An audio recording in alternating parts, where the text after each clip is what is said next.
अस्सलाम वालेकुम। खालिस शहद की पहचान कैसे करें, देखिए चंद टिप्स एंड ट्रिक्स। उम्मीद करता हूँ कि आज आप इस वीडियो के बाद आप शहद को आसानी से पहचान सकेंगे। इस वीडियो की देखने के बाद आपको शहद की पहचान आसान हो जाएगी कि असली शहद कैसा है और 2 नंबर शहद कैसा। तो आइए चलते हैं अपनी वीडियो की तरफ। अवाम की अक्सरियत शहद के असली या नकली होने की पहचान ही नहीं कर सकती और आजकल मार्केट और बाज़ारों में जाली और 2 नंबर शहद के फरोख्त खुलेआम जारी है। मैं आज आपको खालिस शहद की पहचान के कुछ तरीके बताऊंगा। ट्रिक्स नंबर 1 है, 1 गिलास में पानी लेकर शहद से बड़ा चम्मच इसमें डाल दें।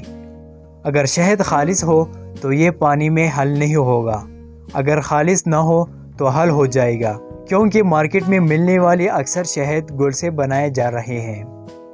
ट्रिक्स नंबर 2 है, सबसे पहले शहद के बोतल पर लगे लेबल को चेक करें जिस पर अज्जाई तरकीबी दर्ज हो। शहद बनाने वाली कंपनी की तरफ से ईमानदारी के साथ अज्जाई तरकीबी का इंदराज कानूनी और अखलाकी तौर पर लाजिम है।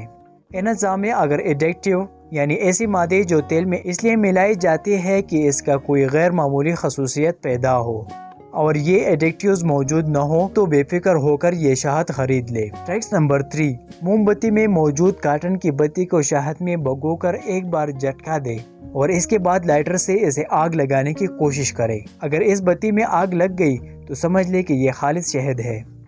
ट्रिक्स नंबर 4, शहद के चंद कतरे जज़ब करने वाले कागज पर टपका दें। अगर ये कागज कतरों को जज़ब कर गया तो इसका मतलब ये है कि शहद खालिस नहीं है। अगर आपके पास जज़ब करने वाला कागज़ नहीं है तो इसके लिए आप सफ़ेद कपड़ा भी इस्तेमाल कर सकते हैं। इस कपड़े पर चंद शहद के कतरे गिराकर थोड़ी देर बाद इन्हें धो लें। अगर कपड़े पर धब्बे का निशान रह जाता है तो इसका मतलब है कि शहद खालिस नहीं है।